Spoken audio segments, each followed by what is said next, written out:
I always find that the time between when people identify what they really want in their gut and the time that they're willing to take action is wasted time. And it's a honed skill to learn to listen to that because there's so many environmental factors that have been pushed in our direction to teach us to second guess. Hello and welcome to another episode of Your Business, Your Next Level. I'm your host, Eunicia Peret, and today I have a special guest. Janice Carte is back here in the studio with us. She is, as you might remember from her earlier episode, she is the owner of Tiny Spoon Cheff. If you want more details on her bio and about her, please go back and listen to our prior interview. It was unbelievable. And today we're here to talk about some really important things.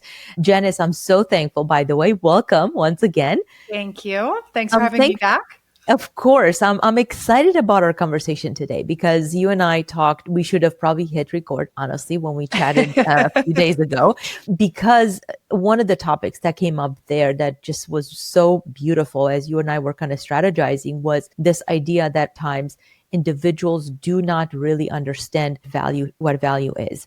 And I was so inspired actually by our conversation that I did a solo episode to talk specifically about it's not about, one of the key points was it's not about the cost, it's about the value. And unfortunately, too many people are just focused, they're so focused on, well, how much is this going to cost? And nobody's asking, what is the value? Because if the value is there, the cost should be a no problem. Talk to us a little bit about what are you seeing in your world, and especially with new clients, and how can we enable individuals to think differently about how they can actually change their life and add so much more to their bottom line via the different options that they have available at their disposal? Eunicia, that is a huge statement and a huge question that you could parse into 15 different questions, couldn't you? And talk about all of them individually. I think what you and I do is challenging because people are used to a transactional world where you buy this sweater and it costs this much and it's made of these materials and it will last a certain amount of time, and here's where it's applicable, right? Like it's a very transactional world, or you're going to purchase this piece of technology and this is how it performs and this is how scalable it is. And so there's an understandable equation. You know what you're transacting with. And with my business and with yours, you go into an agreement not really knowing what you're transacting with, but knowing that there's a pain point and hoping and understanding and believing that there's a commitment to deliver, but ultimately having a lot of trust, hope. For me, a lot of it is credibility markers. I think being in business for a decade was the best thing that I didn't realize was happening, to say like, we wouldn't have been here for this long if we hadn't been really great to people. But I often rag on Verizon, which is like the arbitrary company that I picked, where I feel like every time I look at my Verizon bill, there's a new charge. And when I call, they go, oh yeah, like that shouldn't be there. Right. And this is how we're used to interacting with service-based companies. And so when you say to someone, I'm going to align with your values and commit to delivering on a remarkable change in those values, people go, yeah. And how many meals is that? And how many, like they want to equate it and they struggle to equate it. So trying to get people to understand something that's outside of those metrics is really hard to explain. And in the challenge where words fail, I think it can almost present itself as though you're trying to be obtuse or misleading, or, to just sort of say, well, it's not about the meals. It's not about the number. It's not about an equation. You're trying to make an equation, but it's not about an equation. It's about a relationship. That further feels like, wait a minute, what is this? You're not trying to help me understand. You're trying to lead me down a path that maybe doesn't feel honest. So that's what I deal with every day. Yeah. And all of that, listen, we deal with that, the same thing. And it was beautiful when you asked me the other day, how can we position the value? And one of my coaches once said, and he said it since many times, he's like, Eunicia, what you have is literally, and it's similar to you. It's like having a brick of gold and you're giving it to the person and you're saying, hey, this cost, I don't know, I'm just going to make up a number. It cost X amount of dollars. The value, and this has this amount of value and it costs this much. And the value is sometimes, in our case, as much as we've had clients where the value over their investment with us that they received was 50 times in the first year of us working together. And listen, that client years later, he and his family are still clients. And they're not clients just because they like us and they trust us and we've become friends. They are clients simply because every single year, when we look at the numbers, the proof is in the pudding. There is hardcore value, hardcore money back in their pockets, yet individuals that don't yet work with us, in our case, they ask the same question. Well, how much do you charge, for the investments? And how do you do this? And how do you do that? It's like, do you really want me to tell you how somebody's going to charge you 75 basis points per dollar, or they're going to charge you a full 1% or 2%? And at the end of the day, when you look at what you've actually accumulated, you could have accumulated many times more. Mm-hmm. Is that really free, or is that really insignificant? And are those the situations that you can trust? Or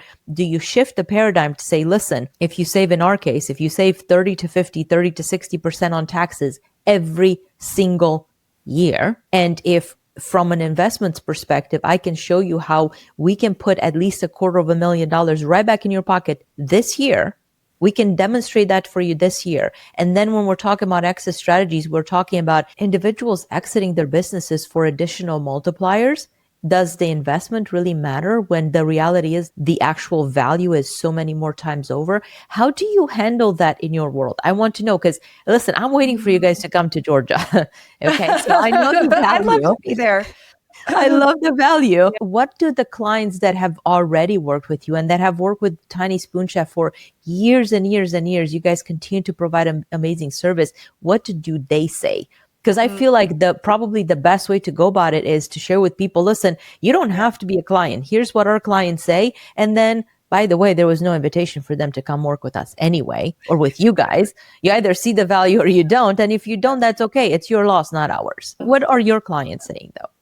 I think there are two resounding messages that come out. The first is that clients value their time and clients value their peace and ease, right? And those can be related, but aren't necessarily related. So when they value their time, they see a direct correlation of maybe they're a litigator and they bill at $500 an hour. So there is an equation in their mind. This is the easier one to make. There's an equation in their mind of, if I can stay one more hour at work, it is more valuable than one personal chef visit, right? And so that's a very easy one for some people to make who are thinking literally about the value of their time and their billable hours, right? And not all careers can do that, but some careers can. And I think the other way that people look at it is, what I like to say to people is, imagine, close your eyes, like get to there, that for the past 3-6 months, anytime you needed something, it was there. It was the right thing at the right time. You didn't have to think about, what was it? How long do I have to wait? How do I have to modify it? What were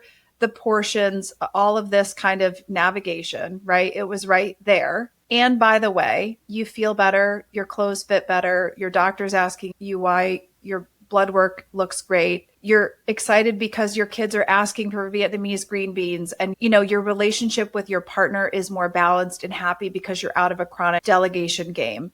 You're not buying the coffees out every morning because you realize that your chef is making sure you have the right breakfast things. They've made your cold brew for you, right? Like, this kind of true ease and true mental peace is a real part of your life. That's the other reason why. And to be able to illustrate that is also a challenge. That's the more challenging end of it, right? Instead of saying like, oh, I make this much per hour and this is the direct equation. So I think for me, we try to figure out how to illustrate both of those things. But do all of our clients earn the same amount of money? Can we draw that equation really simply? No, it's the same thing with you. Like, the value of a gold bar is always different, right? So those value equations are more flexible. The natural thing is people will say, well, how much volume can you make? And it's not a volume question, but those are things that we understand, right? Like, if I came to your house and I made 50 pounds of mashed potatoes, like that would be a lot of mashed potatoes. That's wrong, right? But we're taught to value volume. How many sweaters can I buy for this amount of money? How much? How many burritos can I buy? And then you divide it out and you're like, that's a lot of money for a burrito. Like, maybe this is what people think, how much per portion. It's like, that's not about it. Because even if you were to order burritos out for your family and you think about what that takes, what do we want for dinner? Where do we want to order it from? What are we getting? How are we modifying it? How are we paying for it? How long are we waiting for it? Who's like all of these things that takes so much mental load at the end of a day. And people who are achievers don't mess with that. It kind of sounds like you're almost describing what we do on our end, the quarterback approach. It's like, okay, if you were to think about it, you talked about the valuing of the time and the items that need to be purchased and all of the planning that needs to be done and all of the thought process that goes into it and making sure that this is done and that is done and that is done. The individual is in essence triaging all of that on their own. We see the same thing on the financial side. And that's why we stepped in with the quarterback approach, because the reality is that what we found and what we've seen is exactly what you said, is the value of time. And then on the other side is people do not want to have to do it on their own. Sometimes they don't know that it isn't even a choice. And the challenge that I'm seeing in our world is once they realize it's a choice, now they go right back to, but could I get this for free? If they just go to the bank, could they just get it for free? And the answer is no, you can't. Like, it will be free. Let me make it very clear. It will be free. They will not charge you a consulting fee. But the results on the other end, I tell people all the time, if we are to meet 5 or 10 years from now,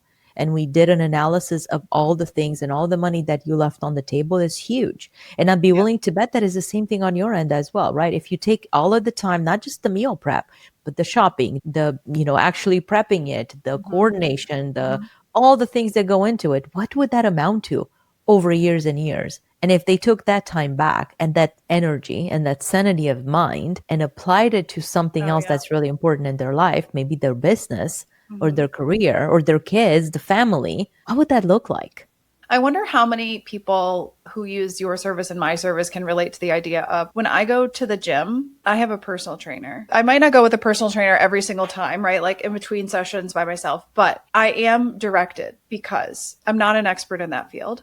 I don't have a ton of time. And could I go and wander around and like look at the Nautilus machines and do a little like whatever? Sure. And would it be of benefit? Yes, it would be more of benefit than not going. But is it going to get me where I want to go in the most efficient way possible? No. After 10 years, is there going to be some benefit? Sure, it's better than not going, but also intelligent people who know that their time is worth something and they want to get something done, right? Like you consult somebody who knows better than you do. So if you want to delegate your health, you delegate your health. We did this interesting analysis and what I came up with is $90,000. What I was saying was, and I'm struggling right now to figure out how to like create some compelling social media around this. So I was saying to myself, if an individual makes $90,000 a year, and if you agree to the idea that the average person spends 2 hours a day thinking about food and getting it on the table for their family, for their household, 5 days a week. Let's say 2 days a week, you're doing like takeout on the way home or you're going out to dinner, right? For 5 days a week, you're thinking about what time do I need to leave work, buy the groceries, prep the thing, get it on the table, set the table, do the dishes, empty the dishwasher, all this stuff, right? 2 hours a day, which is like, you'd have to be fairly efficient at this, right? So I think 10 hours is a pretty solid estimate. At $90,000 a year, if that's your salary, you have a personal chef. You have the equivalent of a Tiny Spoon Cheff. And that Tiny Spoon Cheff is you. And so if you're not crushing your goals, if you're not thrilled with how your kids are eating, if you're not thrilled with how your overall health is, if you're not, if you haven't lost the baby weight, if your cholesterol, if all these things, then you have a lousy personal chef. And if you're angry doing it, now you have a poor personal chef who's very angry, who's not meeting the goals, right? So, and is everybody who makes $90,000 a year going to justify that? No. But if you're making multiples of that, it just illustrates how foolish it is and how willing we are to delegate other tasks that we know we're not good at or we don't enjoy, right? We're willing to place value other places. So this is like my new, like it's in my brain. Now that I've done the calculation, because people love the calculation, now I'm trying to figure out how to needle around and say like, you're a lousy personal chef. We're a happy, joyful, focused, vibrant, we want this job, like just give us the job and go do the job you want to do. They come at it from the perspective of they have to do it. Yeah. versus we Yeah. get to do it. And it's a very different, I mean, energetically too, I feel like it's huge. And oftentimes, we're not talking about all the stress that planning is Yeah. taking. We know for a fact that cortisol impacts body weight, it impacts sleep cycles, it impacts so many different things. And yet we don't want to realize is some of the same things that we are not willing to let go of or bring in experts into are the same things that are actually causing us the stress, that if we did away with that, it would help improve everything else. So that's almost like a compounding effect on top of that. You said something, Janice, about the working out with the professional trainer or the personal trainer at the gym, right? One of the things that we didn't talk about and you didn't mention is what happened to the many individuals who go to the gym and do the thing on their own because you know what? It's less expensive. I work out with someone on the Pilates side, dear friend of mine. Every single time when we have a session, my body is completely new. And I've tried different things before. I've hurt my back before. And I can tell you that I use this as an example. I used to go get massages because I was in pain. My shoulders were just cramping and it was so much pain. Now, whenever I do get massages, it's never because of pain, because of the support that I have. Is it costing? 100%. But if people don't realize and don't want to acknowledge that that support that they're getting, it also helps them. It actually saves them, in some cases, pain. Because if somebody twists their back, if somebody pulls a muscle, if somebody does some sort of a wacky move out there on the gym floor, Yeah. how much more money, Yeah. time, energy, angst, and anxiety is getting that problem fixed in their body going to cause down the road? Well, the other thing that we were talking about after the camera and the mic stopped last time was we got into like a little woo-woo kind of energy talk, which I love, and I kind of dip a toe in with people because you never know how woo-woo energy people are. But I always find that the time between when people identify what they really want in their gut and the time that they're willing to take action is wasted time. And it's a honed skill to learn to listen to that because there's so many environmental factors that have been pushed in our direction to teach us to second guess, to like poll take, right? Like, oh, I'm not so sure how I feel about this. This doesn't feel right to me. And then you talk to your partner, you talk to your girlfriends, you talk to these other people, like, does it seem right to you? Right? Like we're taught to kind of do this before I make any rash decisions, before I act on like what I really know is true, right? Like there has to be this process. I don't want to make any quick judgments. I don't want to like change things too quickly, right? And I think for some people who are in different points in their life, that feels very necessary, right? So here's what happens to me a lot. We'll do a consultation with somebody. They'll be like, this is so great. This is so great. I didn't know this existed. I got to do this. I got to talk to my partner. I got to figure this out. And then they'll disappear. And they'll come back 3, 6, 9 months later. They'll be like, oh my God, I'm ready. And I'm like, hey, like, how are things going? They're like, well, I decided I was going to meal prep. I was like, oh, okay. They're like, yeah. Or I tried one of those box things and I decided I was going to be that person. I was going to save all this money. I was like, how did that go? They're like, it continued to be a disaster for 9 months. And like, I wasted so many groceries and I had this subscription thing. And then I kept forgetting to cancel it every time I like traveled. And so then it was set in the doorstep and all this, right? Wasted time. I'm like, oh, so your goals, like they're going really well. They're like, yeah, they're not going at all. Right. And what's the one thing that we know about life? The one certain thing, we're all going to end up in the ground at some point. And we don't know when or time. We have a limited amount. We don't know when it is. Right. And it's moving along. So I love the example that you gave, Janice. Love the example that you gave. On our side, an example that's similar to that is a client that a few years ago, we were ready, set, go. We had spoken multiple times, discussed the approach, the plan, the whole 9 yards, and the guidance, please send us the invoice. In the meantime, the individual asked, can you just give me visibility into like what are some of the first things that we can look at specifically when it comes to tax strategies? And Janice, I provided the name of a tax strategy. What the person did in an effort to perhaps save money, not quite sure, do it yourself, the whole 9 yards, right? The whole same exact thing that you were talking about. Ended up going to the CPA saying, can you find me something that looks like this? This is what I heard. This is what I think. This wealth expert was talking about this. Let's just put it this way. It became not just a damaging situation to self. It became a situation where the IRS, because they went through with a party with a company that was already being looked at by the IRS. They had been looked at by the IRS for many years. And they went in faithfully thinking that, well, this had come through a CPA. Surely it's got to feel good. What people don't understand is that there are a lot of bad players out there. The same exact thing happened with an ERC situation. The company that applied for the ERC for the same exact person, all because they were going to try to do it on their own. So what ended up happening on the ERC side, the company that ended up doing the ERC application didn't actually do a case study to figure out, do they even qualify? Do they qualify? It was more of, they think that they qualify, applied, the letters from the IRS started pouring in, and the company basically said the burden of proof is on the client. Well, what is the client supposed to know? They were the people that were supposed to provide the assistance. Whereas our clients, when they went through an ERC, it was, here's the business case. You absolutely meet every single test, or maybe you meet 50% of the tests, not all of them. Do they still want to go?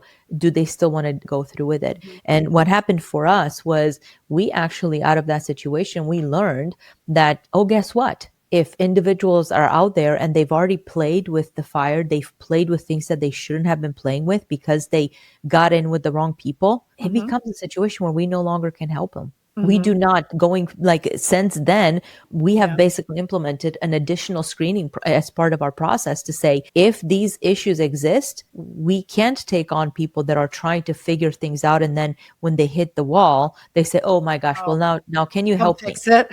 Help fix it.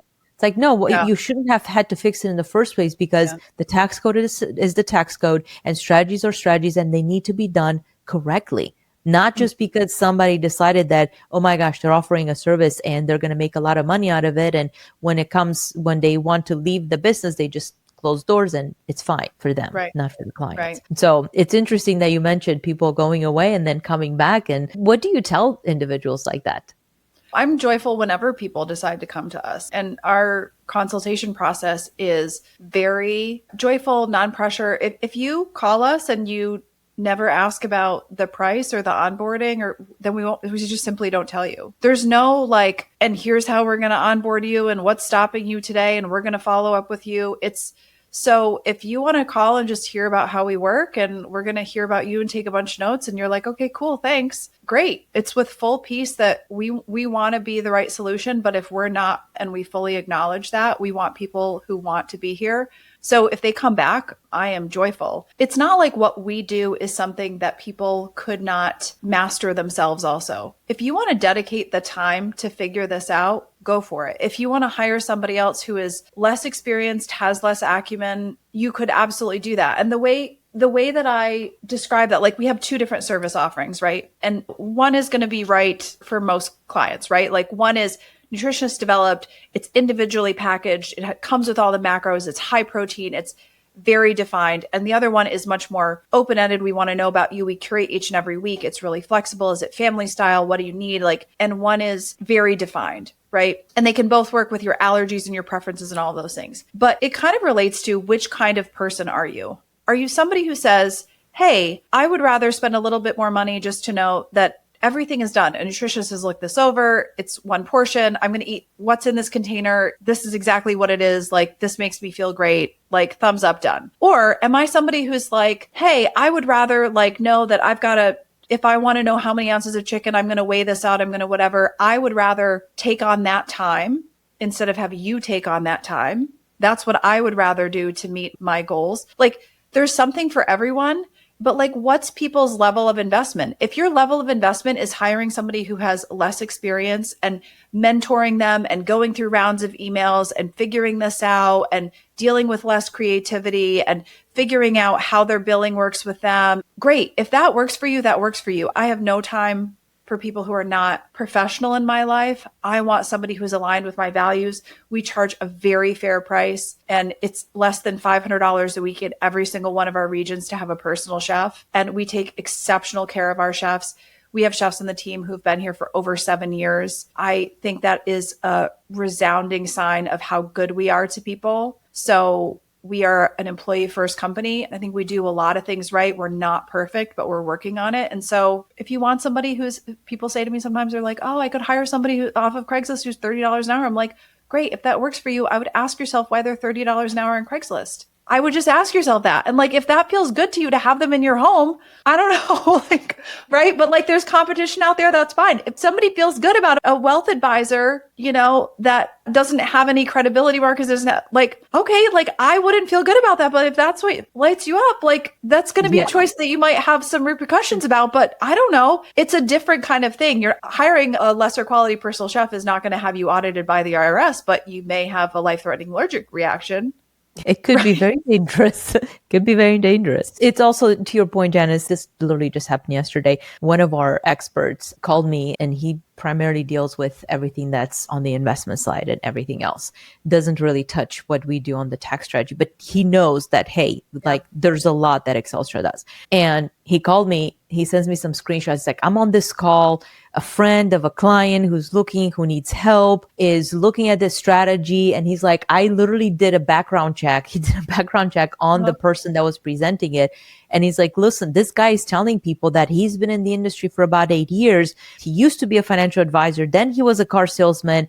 And based on everything that I'm seeing, he's been doing this for about a year, but he tells people that he's been doing it for 8 years, and everybody's kind of falling forward. What you said, if you trusted. And so what he said in that case was, he told his friend, he said, here's the information that I have. And here's what we know about these particular strategies. And here's where they could go wrong.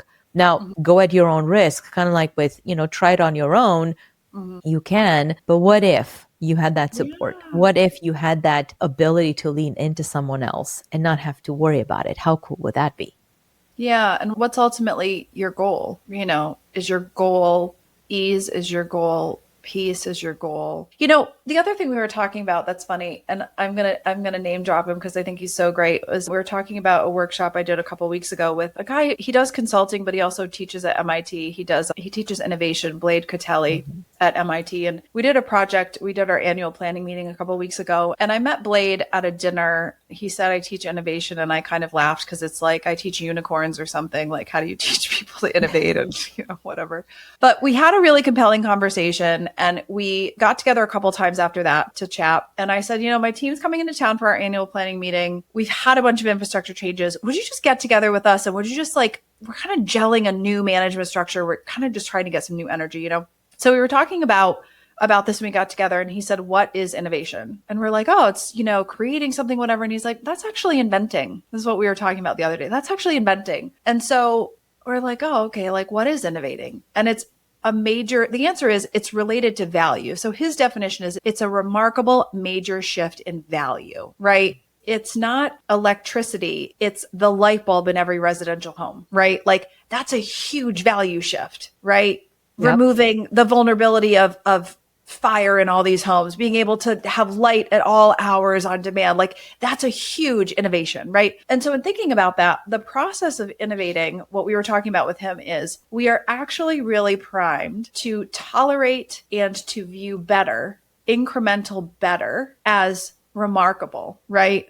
Like, oh, this is 10% faster. That's great. But when you look back over a longer period of time of innovation, you're like, oh, actually, that was like 10% better. But if you look back, like this was over this longer arc. And so his challenge is, how does he get people to get out of their thinking and to innovate, to really understand the problem, to create better solutions, to shift value faster? And I say this in this conversation because when it comes to somebody who is struggling with their health, somebody who's struggling with their business, the tolerance is it's better. And the blind spot is like they can't see. Yeah. We hear, you hit the nail on its head, Janice, because we hear that all the time. People say, well, I have someone that's doing something. And to them, in our world, just because they have someone managing their money, someone doing their taxes, someone that maybe drafted an LLC for them or some legal documents, they feel that they're okay. And here's what we know. Janice, talking about that innovation and the shift in value. We start speaking about it and individuals understand. Not everybody's going to understand. Some will hear, most will hear, few will actually comprehend. Yeah. For the ones that comprehend, I feel like even once they comprehend that there's something better for them out there, they fall right back into that wasted time, into that second guessing, into the procrastinating, because they know that something has to be done. And then there's that feeling of, well, maybe I'll push it a little bit further or a little bit I'll get this addressed in next month or the month after, whatever the case may be. And then the month after, the price has gone up, or there's some new expense came up in their life, and now they're like, well, I'll wait for another little while. And when they look back, what they're realizing is that not only have they procrastinated, not only have they not even taken advantage of some small incremental changes, worse yet, they've actually left a ton to chance, whether it be for individuals that we would work with, money and wealth, and really the ability to put more in their pockets. In your world, it's the ability to get healthier, to feel better, to actually feel more energetically aligned to life and to everything else that comes with it. And it's fascinating, actually. As you were talking, I was like, oh my God, it feels like they're falling into the trap. Even if once they hear it, they fall into the trap. Yeah. Now, one of the things that I'd love your thoughts on is, what have you seen, or what would you say people can do whenever they fall in that trap of, I'm going to evaluate this again tomorrow or next day or 2 months later, or whatever that timeline may look like, and they fall prey to that procrastination and to the wasted time? What are some things that you've seen in your personal life that have worked whenever you felt that? Because I know we all feel it at some point in time, to pull yourself up to say, it's got to get done. And we're going to do it because we've talked about it. We've looked at it. We know it's the right thing. Stop procrastinating. What guidance would you give the listeners? Yeah. So as a person who can relate to the idea of procrastination, I feel like I have a great joy in having created a company and a structure that supports driving me. Not that I'm not a driven person, but as far as task lists, the making sure I'm having full integrity with the demands and the push that the other people need for me as resources. I have great people in place who, look, I wish I was more accountable. I wish I had less procrastination in me. So as far as the logistic getting things done, I think that's really helpful. I have an amazing coordinator who helps me. I think when it comes to making, and I think people vary kind of in that spectrum of where they fall in the procrastination realm. I think what it comes down to is what we were talking about at the very top of the conversation, which is identifying and trusting that what they're feeling and what they know to be true is true, right? And so how do we tap into that, and how do we recognize that sooner and say, it's not worth wasting time on, spending time on? And trusting yourself is a learned behavior for a lot of us. We all have like the past, the history, and the empowerment of language is really important for me. And so when we talk about the world and we talk about it in the past tense, it keeps us in a place of disempowerment. It's always been this way. This is what's happened in the past, right? We talk about things in the future tense and the things that we want. It moves us towards a place of empowerment. I see a world with more financial freedom. I see a world where my kids are more flexible when we go out to eat, where they're feeling more curious and they're feeling like they want to explore when we travel. I'm really excited about, running a half marathon. I'm like, when we put the language in the future, it makes us more motivated to get past the procrastination, the waiting. So I think talking in future tense and creating a future that we're actively excited for, things that we see, that we want, that we're motivated for ourselves, is really important. And not to discount the empowerment of language, right?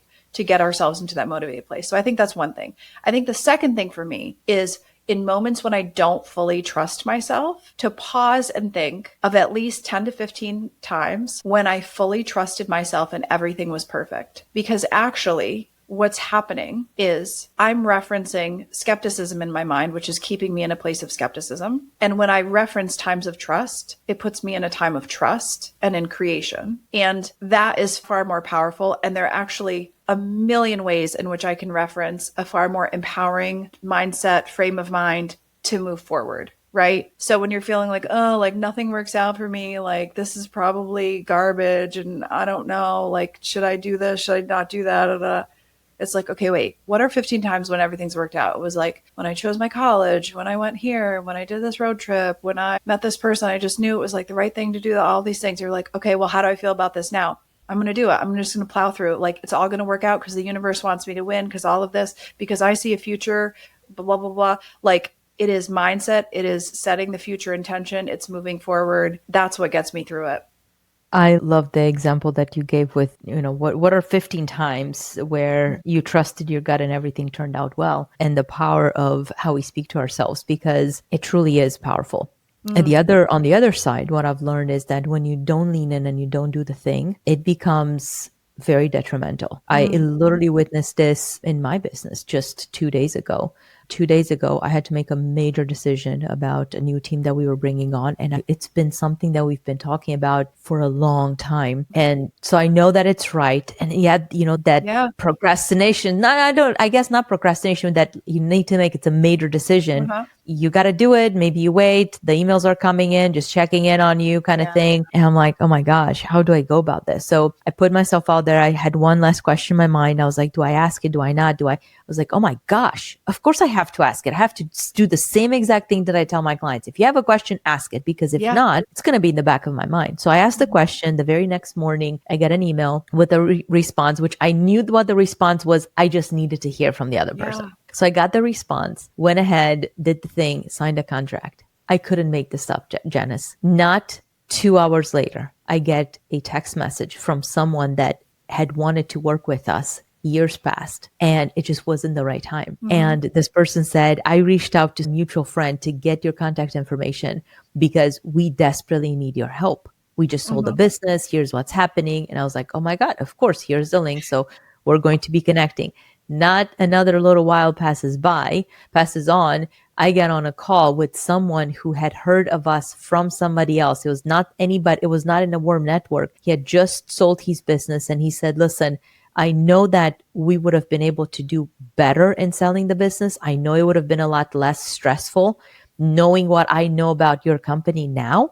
Will you please consider working with us? And I was like, oh my gosh, is it just me? It's two people within a span of just a few hours. And then on top of that, the gentleman that I told you about earlier reached out to say, hey, this doesn't look right. And I'm like, these clients need help. Like, I'm not telling you that they should come to Excelstra. However, if they don't go somewhere else, it could potentially be costly for them. Let's figure out how to mitigate that. Just put them in touch with somebody else maybe that can help them evaluate the things that they're looking to do. All of that, I feel it and I know it deep in my gut. It was because I took that step, because it was the right step. So to your point, what is meant to happen, it will happen, and all the amazing things will come your way. But you have to step forward and you have to say yes, despite the heebie-jeebies that might be happening internally. That's a good word for it. Do you believe in manifesting energy, and do you believe in all that kind of, I believe in manifesting. I believe that, the energy that we put towards things in the world is important. I'm not a religious person. I am a spiritual person. I believe in that. I think the universe wants us to win. I believe in the goodness of people. And I think that when we lead in a heart first way, it comes back to us. And my late father, the very first associate I had who really worked out, he wanted this raise, and he'd moved back here from San Francisco. His mom had cancer. He was like such a lovely person, is such a lovely person. And he wanted this raise, and I didn't know how to do it, and I had this conversation with my dad, and I was going back into this second meeting with the associate, and my dad said, what are you going to do? I said, I don't know. He goes, well, you're going to this meeting. I said, I don't know what I'm going to do. And so I came out of the meeting and I called my dad again, and he said, what did you do? I said, I gave him the raise. He said, why'd you do that? You don't know how you're going to do it. I said, I know. I don't know how I'm going to do it. But he said, why'd you do it? I said, because it was the right thing to do. I said, he's a great employee and he works really hard, and this is really fair, and all this stuff. And he said, how are you going to work that out? I said, I don't know. It's not a real business if I can't figure this out. And the next day, a Kuwaiti prince called me, and he wanted service 3 times a week. And when I tell you the universe has unfolded much similarly, like you're talking, dozens of times like this, when you lead from that place of we're creating the future we want, we're stepping into it, it happens every single time. I agree. And yes, I am a believer, and I believe that faith and trust, even the Bible talks about it. It's very interesting because this could be like another podcast, by the way. One of the things that I hear a lot of Christians, especially when they hear the word, energy and alignment and all of that, they're like, oh, that's woo-woo stuff. And I used to think that myself until I realized that even the Bible talks about the way that you think about things is the way that is what you're putting out there. And so I keep having these examples because I speak through examples. Recently, I was talking to someone and I used an example of they're having major technological issues. Just stuff wouldn't work. And I'm like, here's the thing. You're dealing with so much right now. This is what I'm feeling internally. You're dealing with so much right now that the more you try to fix the technology, the more chaotic it's going to get. And we actually spoke earlier today. She said, how did you know that? I said, because it's a thing. It's a thing with technology, like with anything, is the more when you're in the world of mess, the more you're trying to figure out how to fight it, you're not going to come out on the other side. Whereas if you're able to take a step back and just feel what you're feeling, and what is it that God-given, my perspective is that we have a very strong God-given intuition that speaks to us about the things that will work, will not work. It's going to be okay. But to your point from earlier, you have to lean in and you have to listen to it and do the thing that needs to be done in order to come up on the other side. And just like you said, it's beautiful, right? You lean in, you knew it was the right thing to do. You took a chance on yourself and on your team member. And the very next day, your decision was rewarded because it was the right thing to do. And that was such a beautiful, beautiful story. Janice, this has been amazing. I'm looking at time and I can't believe how fast it's gone. Are there any parting thoughts that as you're thinking about our conversation from today or from the other day, you would like to share with our audience in terms of something they can take away? I don't know. It's just so energetic to speak with you. I love thinking about business and meeting other people who are so deeply engaged. And I guess the one resounding thing that's coming up is just thinking about how, fear as a motivator is a pretty lousy one. And that's probably the biggest thing for me as a CEO, growing a company from just me to almost 80 people, is thinking about, I'm always aware of fear. I'm always aware of vulnerabilities. I think you have to be. But if that is ever put in the driver's seat, then you're really not leading. You're not coming from a place of true leadership, mentorship. And so wasting too much time there is probably not the best. And that's maybe the resounding thought that I would leave, is just thinking about shifting the value proposition and speaking into a future that you really want, instead of oh gosh, what's going to happen with this? Because you could make anything happen. I love that. And my guidance to whoever's listening, if you're battling with a decision, maybe you've considered Tiny Spoon Cheff, or maybe you've been thinking about this for a while and you didn't really take action, or there's something else that's really important in your life, or that maybe it's not as important to you, but it really is important to your family and to your life overall. And you know it in deep in your soul that you need to do something about. Here's a big aha. Just like Janice said, fear is lousy. The reality is that even if you make a step, it doesn't mean that you're married for life with whatever that looks like. It gives you, my perspective is that it gives you an ability to actually level up. You'll learn things that you didn't know about yourself, and whatever that decision is, you'll learn things that you didn't know about yourself. And at the end of the day, you'll be able to look back. And when you look back, you'll see how far and how high you have climbed. However, if you don't make that next step, well, you're definitely not going to be going up the ladder. You're going to progress forward, but it's going to be really hard to look back and see where has the value gone, because there's going to be little to account for. Definitely. Janice, thank you so much for being here with us. And as you're listening, please make sure that you stay tuned for your next episode of Your Business, Your Next Level. And in the process, I know that there was a lot that you probably took away. And even if there was just one morsel that spoke to you in our episode today, I would love to hear from you in the comment section. Go ahead and please rate this episode. Let us know what you loved about our conversation here today, or even better, what would you like for us to speak more about? And we'll make sure we get it addressed. Until next time, stay tuned. Thank you for joining us on Your Business, Your Next Level podcast, where it is all about helping you make more, keep more, and elevating your business to the next level. To learn more, make sure you head over to www.podcast.excelstra.com, and don't forget to subscribe, rate, and review the show. Again, that's podcast.excelstra.com. Until next time, thanks for listening.